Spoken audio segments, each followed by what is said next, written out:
நாங்கள் வந்து Sulur defence Kadampadi defence காலனியில் வசிக்கிறவங்க. எல்லாம் இராணுவத்திலேருந்து ரிட்டையர்ட் ஆகி வந்தவங்க தாங்க. எங்களுக்கு இங்கே தொட்டி வந்து 2019 கட்டினது. இது வரைக்கும் நல்ல தண்ணி ஏற்றவே இல்லை. 2-3 டைம் வந்து க்ளீன் பண்ணாங்க. இன்னைக்கு ஏற்றுறேன் நாளைக்கு ஏற்றுறேன்னு சொல்லிட்டு க்ளீன் பண்ணாங்க. ஆனால் இது வரைக்கும் தண்ணி ஏற்றவே இல்லை. எங்களுக்கு எல்லாருக்கும் வயசானவங்க தான் நாங்கள் எல்லாருமே இருக்கிறோம்.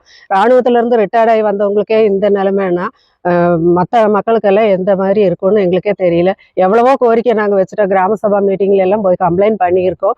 இது வரைக்கும் எந்த ஆக்ஷனும் எடுக்கல.